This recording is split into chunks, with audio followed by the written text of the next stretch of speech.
अक्सर एक सवाल जो जहन में उतरता है और मन को कौंधता है, सवाल यही है कि क्या मौजूदा दौर में मध्य प्रदेश के हेल्थ सेक्टर के बुनियादी ढांचे में नवीनीकरण की आवश्यकता है। यह सवाल इसलिए भी चल पड़ा है क्योंकि हाल ही में हमने देखा कि किस तरीके से एक कोरोना नामक महामारी के आगे हमारा हेल्थ सेक्टर बेदम हो गया था। हमने देखा कि किस तरीके से स्वास्थ्य के अभाव में हमारी जनता, हमारी आवाम जान गंवाती रही और हम हाथ पर हाथ रखे बैठे रहे। हमने देखा कि किस तरीके से हमारी जनता ने एक हेल्थ सेक्टर का अभाव जिया है, एक अभाव में उन्होंने एक इस तरीके का सामना किया है एक महामारी का कि ये मंजर हमने अपनी खुली आंखों से देखा है। तो यह सवाल इसलिए भी महत्वपूर्ण हो जाता है कि क्या वर्तमान में मध्य प्रदेश की शिवराज सरकार हेल्थ सेक्टर को सुधारने के लिए क्या नवीनीकरण का काम कर रही है। यह सवाल इसलिए भी जानना जरूरी है कि आखिर वो कौन से काम है जो मध्य प्रदेश सरकार ने हेल्थ सेक्टर को मजबूत करने के लिए उठाए हुए हैं। तो देखिए हमारी खास पेशकश मंथन में।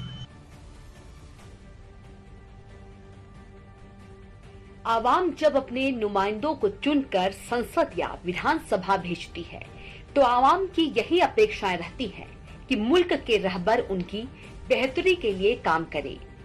आवाम के चुने हुए नुमाइंदों का यह नैतिक कर्तव्य होता है कि वह आवाम के मंसूबों पर खरे उतरे।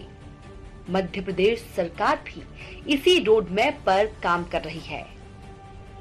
एक समय था जब मध्य प्रदेश को बीमारू राज्य कहा जाता था, किंतु आज यही मध्य प्रदेश बीमारू राज्य से उठकर एक स्वस्थ राज्य बन गया है। शायद यही वजह है कि पिछले कुछ सालों से मध्य प्रदेश सरकार स्वास्थ्य सेवाओं के क्षेत्र में अमूलचूल परिवर्तन की है। स्वास्थ्य और चिकित्सा के क्षेत्र में मध्य प्रदेश सरकार हाल ही के बजट में कोई नई योजना तो शुरू नहीं की है, लेकिन पुरानी योजनाओं के लिए पर्याप्त बजट रखा है। प्रदेश में 9 नए मेडिकल कॉलेज खोलने के लिए बजट में 300 करोड़ रुपए का प्रावधान है। एमबीबीएस की सीटें बढ़ाने के लिए 109 करोड़ रुपए अतिरिक्त रखे हैं। प्रदेश में अभी 13 सरकारी मेडिकल कॉलेज हैं जो आने वाले सालों में 22 हो जाएंगे। एमबीबीएस की सीटें 2035 से बढ़कर 3250 हो जाएंगी। बीएससी नर्सिंग की सीटें 390 से बढ़ाकर 810 करने का भी बजट में प्रावधान किया गया है। मानसिक स्वास्थ्य, हेपेटाइटिस, डेंगू, मलेरिया, फाइलेरिया और चिकनगुनिया की रोकथाम के लिए 281 करोड़ का बजट है। राष्ट्रीय स्वास्थ्य मिशन के अंतर्गत मध्य प्रदेश शासन ने शिशु स्वास्थ्य, मातृ स्वास्थ्य, हेल्थ और वेलनेस केंद्र समेत सभी कार्यक्रमों के लिए 3600 करोड़ रुपए रखे हैं, जो पिछले साल 3035 करोड़ रुपए था। मच्छर जनित बीमारियों जैसे डेंगू, मलेरिया, जीका आदि के लिए मध्य प्रदेश सरकार ने पहली बार 201 करोड़ रुपए का प्रावधान अलग से किया है।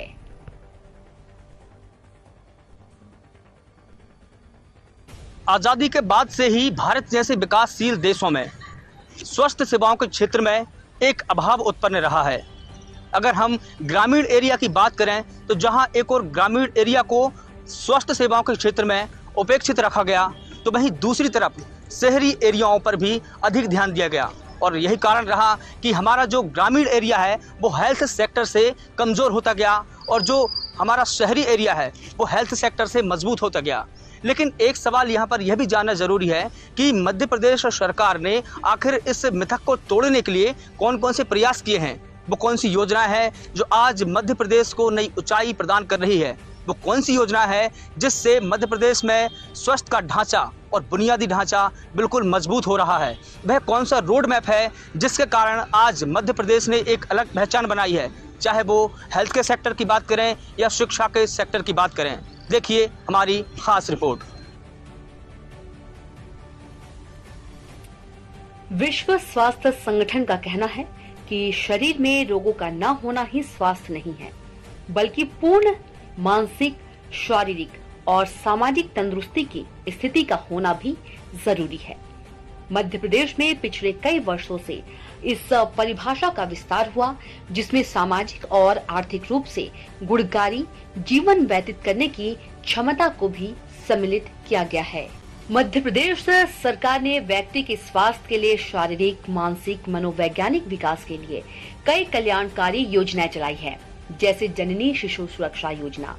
यह योजना 1 जुलाई 2011 को शिवराज सरकार ने प्रारंभ की है। इसका मुख्य उद्देश्य शासकीय स्वास्थ्य संस्थाओं में गर्भवती महिलाओं एवं शिशुओं के लिए निशुल्क स्वास्थ्य सेवाएं उपलब्ध कराना है। इसके अलावा शिवराज सरकार ने वर्ष 2005 में गर्भवती महिलाओं के लिए जननी सुरक्षा योजना भी चलाई है, जिसका मुख्य उद्देश्य मातृ मृत्यु दर एवं नवजात शिशु मृत्यु दर को कम करना है। इसके अलावा भी शिवराज सरकार की स्वास्थ्य के क्षेत्र में कई योजनाएं संचालित की जा रही हैं, जिनका उद्देश्य जन कल्याणकारी राज्य की स्थापना करना है, जैसे निशुल्क डायलिसिस योजना। यह योजना मध्य प्रदेश में वर्ष 2016 में प्रारंभ की गई है, जिसका मुख्य उद्देश्य मध्य प्रदेश के समस्त जिलों में निशुल्क डायलिसिस योजना संचालित करना है। इस तरह की सुविधा उपलब्ध कराने वाला मध्य प्रदेश देश का प्रथम राज्य है। दीनदयाल अंत्योदय उपचार योजना। यह योजना मध्य प्रदेश में गरीबी रेखा से नीचे जीवन यापन करने वाले परिवारों को निशुल्क उपचार एवं जांच की सुविधा उपलब्ध कराने के उद्देश्य से 25 सितंबर 2004 को प्रारंभ की गई। लाडली लक्ष्मी योजना। यह योजना मध्य प्रदेश में वर्ष 2007 में संचालित की जा रही है, जिसका उद्देश्य बालिकाओं के प्रति भ्रूण हत्या रोकने और बालिकाओं के स्वास्थ्य एवं शैक्षणिक स्तर में सुधार लाना है।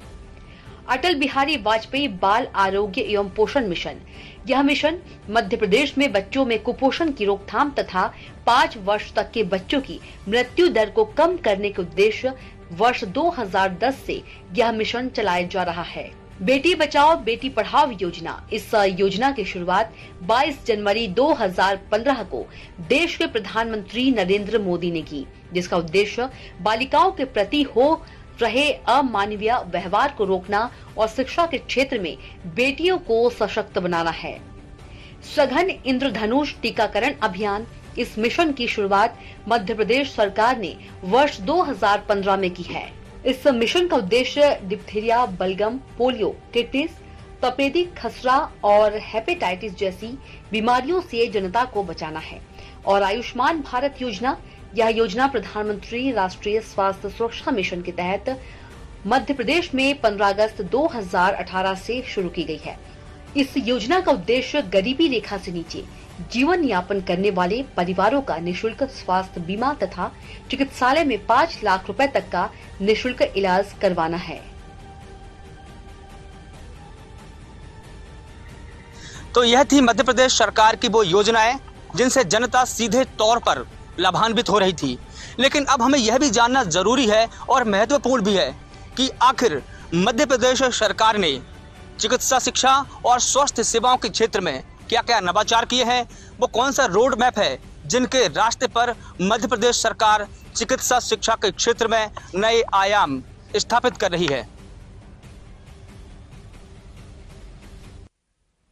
हाल ही में सूबे की शिवराज सरकार ने अपना बजट पेश किया, जिसमें शिवराज सरकार ने स्वास्थ्य सेवा के क्षेत्र में 18% की बढ़ोतरी की है।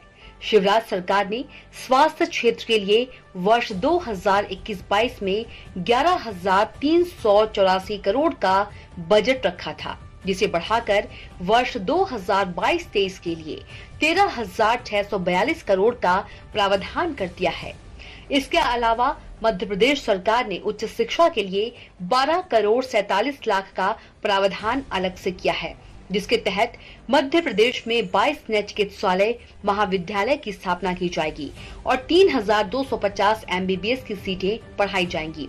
इसके साथ ही वर्तमान में उपलब्ध 2,035 MBBS सीट को बढ़ाकर 3,250 कर दिया गया है। नर्सिंग में 50 सीट को बढ़ाकर 250, MSc नर्सिंग में 50 को बढ़ाकर 350 और BSc नर्सिंग में 390 सीट को बढ़ाकर 810 की जाएंगी। वर्तमान में श्योपुर, राजगढ़, सिवनी, मंडला, सिंगरौली, नीमच, मंदसौर, दमोह और छतरपुर में नए मेडिकल कॉलेजों का कार्य प्रगति पर है। इसके अलावा भी शिवराज सरकार ने 15वें वित्त आयोग के तहत अनुदान के लिए 923 करोड़ का प्रावधान किया है।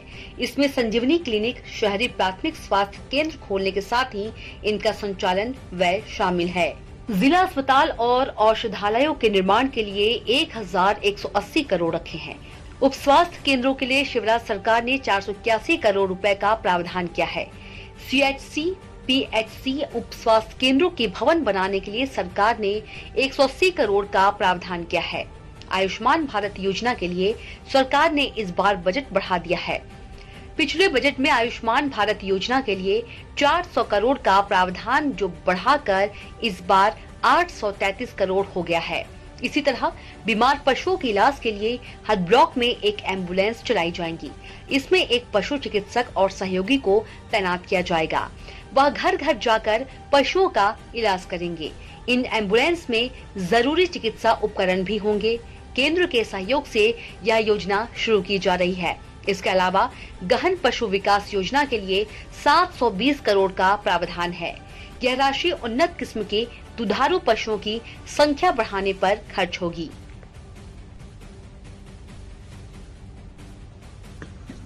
एक समय था जब मध्य प्रदेश को बीमारू राज्य कहा जाता था, लेकिन मध्य प्रदेश सरकार और शिवराज सिंह चौहान जी के अथक प्रयासों से अब यही बीमारू राज्य एक स्वस्थ राज्य के रूप में उभरा है। हाल ही में मध्य प्रदेश सरकार के चिकित्सा शिक्षा मंत्री विश्वास सारंग ने प्रेस वार्ता की है और उन्होंने इसमें महत्वपूर्ण जानकारियां प्रदान की है। मध्य प्रदेश के चिकित्सा शिक्षा मंत्री विश्वास सारंग ने कहा है कि मध्य प्रदेश में 4 मेडिकल कॉलेज, जिनमें भोपाल, जबलपुर, ग्वालियर और रीवा शामिल है, इन सभी मेडिकल कॉलेजों में स्टेम सेल थेरेपी के माध्यम से बोन मैरो ट्रांसप्लांट और पीडियाट्रिक कैंसर यूनिट की स्थापना की जाएगी और इस काम को महज 6 महीने के भीतर ही पूरा कर लिया जाएगा। तो यह कहना कोई अतिशयोक्ति नहीं होगी और यह कहना कोई बड़ी बात नहीं होगी कि आज मध्य प्रदेश दुनिया भर में और देश भर में एक नए राज्य के रूप में स्थापित हो रहा है और हेल्थ के सेक्टर में मजबूत बन रहा है। गत दिनों मध्य प्रदेश सरकार के चिकित्सा शिक्षा मंत्री विश्वास सारंग ने मीडिया से चर्चा करते हुए बताया कि प्रदेश में बच्चों की जेनेटिक बीमारियां जैसे sickle cell anaemia, aplastic anaemia, thalassaemia तथा cancer, leukaemia, multiple myeloma, non Hodgkin's lymphoma के उपचार के लिए बोन मैरो ट्रांसप्लांट यूनिट की स्थापना की जाएगी। प्रथम चरण में गांधी चिकित्सा महाविद्यालय में 6 बिस्तरीय बोन मैरो ट्रांसप्लांट यूनिट एवं 24 बिस्तरीय पीडियाट्रिक कैंसर यूनिट की स्थापना की जाएगी। इस यूनिट के माध्यम से विश्व स्तरीय चिकित्सा सुविधा उपलब्ध कराई जाएगी। इसमें स्वयं के स्टेम सेल ग्राफ्टिंग एवं अन्य व्यक्ति के बोन मैरो ट्रांसप्लांट किया जाएगा। मंत्री सारंग ने यह भी बताया कि बच्चों में sickle cell anaemia, aplastic anaemia एवं थैलेसीमिया जैसी जेनेटिक बीमारियों के कारण बच्चों के संक्रमित बोन मैरो को निकालकर दूसरे व्यक्ति का स्वस्थ बोन मैरो करने के बाद बोन मैरो ट्रांसप्लांट किया जाएगा। वहीं कैंसर जैसे leukaemia, multiple myeloma, non Hodgkin's lymphoma के पीड़ित मरीजों में उनके ही स्टेम सेल को निकालकर ऑटोलोगस स्टेम सेल ट्रांसप्लांट किया जाएगा।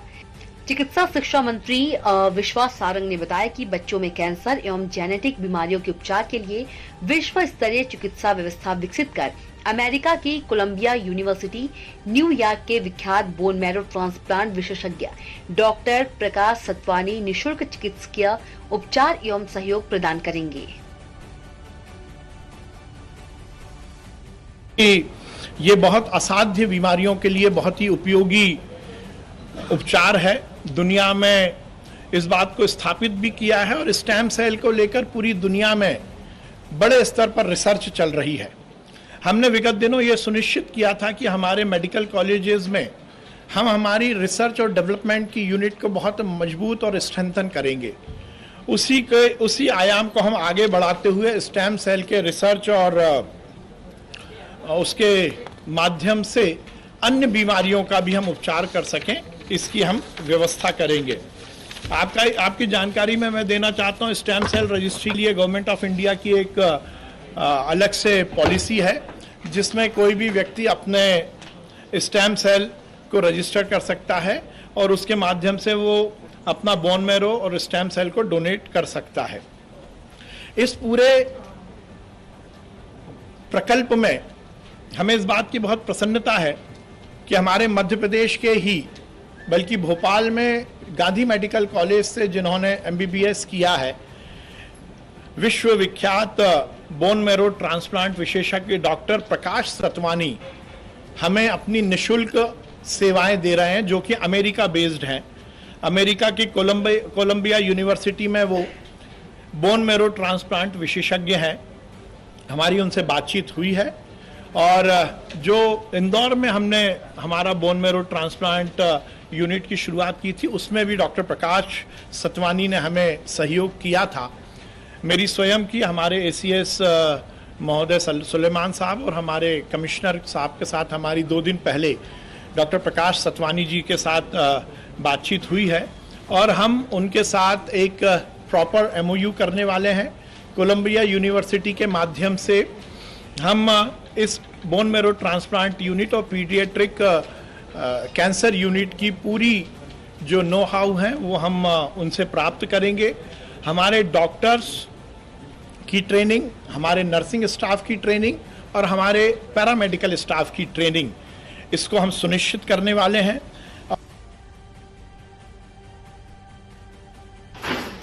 मेरा ऐसा मानना है कि मध्य प्रदेश में कई बच्चे और यंग एडल्ट्स जिनको ऐसी बीमारियां हैं जिनका इलाज बोन मैरो ट्रांसप्लांट के द्वारा किया जा सकता है, ऐसी फैसिलिटीज़ गवर्नमेंट सेक्टर में अवेलेबल नहीं है। तो हमारा प्रयत्न ये है कि मध्य प्रदेश के मेडिकल कॉलेजेस में बोन मैरो ट्रांसप्लांट सेंटर खोले जाएं, जिससे कि रक्त से होने वाली बीमारियां जिनका बोन मैरो ट्रांसप्लांट कर सकते हैं, तो उसकी कोशिश कर रहे हैं हम। जो मेडिकल कॉलेजेस में हम बोन मैरो ट्रांसप्लांट खोलने की बात कर रहे हैं वो है जबलपुर, ग्वालियर, रीवा, भोपाल और इंदौर में ऑलरेडी बोन मैरो ट्रांसप्लांट हो रहा है। जहाँ तक पीडियाट्रिक कैंसर का सवाल है, बच्चे जिनको कैंसर होता है अमेरिका में लगभग उनका 80 से 90% बच्चे जीवित रहते हैं बिना कैंसर के। इंडिया में इसका नंबर काफ़ी कम है। तो हमारी उम्मीद यही है कि मध्य प्रदेश के बच्चे जिनको कैंसर हो रही है और जो जिनको इलाज करवाने में काफ़ी खर्चा आता है, हम गवर्नमेंट मेडिकल कॉलेजेस में पीडियाट्रिक कैंसर यूनिट्स खोलें, जिससे कि उनका इलाज अच्छी तरह से हो और फ्री हो। इंदौर में जो आपने शुरू किया है यूनिट, उसका क्या रिस्पांस मिला गवर्नमेंट को और क्या पेशेंट्स अपने कितने मध्य प्रदेश में इस तरीके से हैं? इंदौर में हमने अभी तक लगभग 50 ट्रांसप्लांट किए हैं और जो रिस्पांस रेट है वो काफ़ी अच्छा रहा है, मेरी उम्मीद से कहीं ज़्यादा। जब मैं पहली बार 2018 में ट्रांसप्लांट यूनिट चालू किया था तो मुझे लग रहा था कि 70% के आसपास रिस्पांस रेट रहेगा। अभी हमारा रिस्पांस रेट लगभग 80% के करीब है और जो कि कॉर्पोरेट हॉस्पिटल्स के काफ़ी करीब है। मेरी ऐसी उम्मीद है कि आने वाले जो 50 बोन मैरो ट्रांसप्लांट करेंगे उसमें सक्सेस का रेट जो 80% से ज़्यादा रहेगा।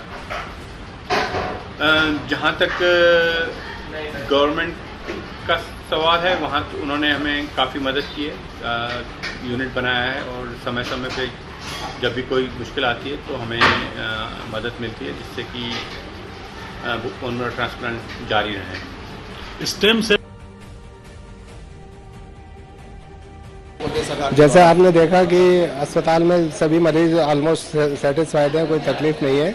तो ये एक मैं सरकार की और अधिकारियों की एक उपलब्धि कहना चाहूँगा कि हम लोग उस तरह बेहतर सुविधा देने में सक्षम हुए हैं और आगे भी भविष्य में ऐसा लग रहा है कि हम लोग सक्षम होंगे कि अच्छी से अच्छी सुविधाएं मरीज को दे पाए, जिससे हम लोगों का मातृ मृत्यु दर और इन्फेंट मॉर्टिलिटी कम से कम हो जाए।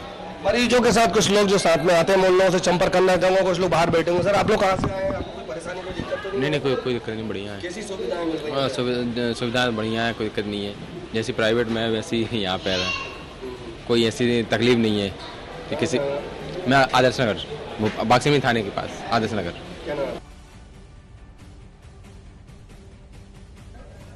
कोरोना महामारी की पहली और दूसरी लहर का ये भयानक दृश्य पूरी दुनिया ने और पूरी देश ने अपनी खुली आंखों से देखा। लेकिन इस महामारी से निपटने के लिए सिर्फ एक ही उपाय था और वो था सिर्फ और सिर्फ वैक्सीनेशन। एक तरफ केंद्र की मोदी सरकार वैक्सीनेशन महाअभियान के जरिए हर भारतवासियों को सुगमता से वैक्सीन बनाने और वैक्सीन पहुंचाने की योजना पर कार्य कर रही थी, तो दूसरी तरफ सूबे के मुख्यमंत्री शिवराज सिंह चौहान भी पंक्ति में खड़े अंतिम व्यक्ति तक सुगमता से वैक्सीन पहुंचाने की योजना पर कार्य कर रहे थे। और आखिरकार हुआ वही कि शिवराज सिंह चौहान की और केंद्र की मोदी की सरकार की मेहनत रंग लाई और आज मध्य प्रदेश के अंदर तकरीबन 10 करोड़ लोगों को कोरोना की डोज लगाई जा चुकी है। और इसी तरीके से अगर हम दूसरा आंकड़ा देखें तो कोरोना की वैक्सीनेशन का दूसरा डोज मध्य प्रदेश में लगभग 5 करोड़ लोगों को लग चुका है। और इसी तरीके से हमने देखा कि कोरोना की पहली और दूसरी लहर में किस तरीके से सरकारों ने जनता की बेहतरी के लिए काम किया है, चाहे वह मध्य प्रदेश की शिवराज सरकार हो, चाहे वह केंद्र की मोदी सरकार हो। और आज हम कह सकते हैं कि भारत ने पूरी तरीके से कोरोना महामारी से निपटने में अपना खूब दम दिखाया है, जिसकी सराहना देश और दुनिया में खूब की गई है।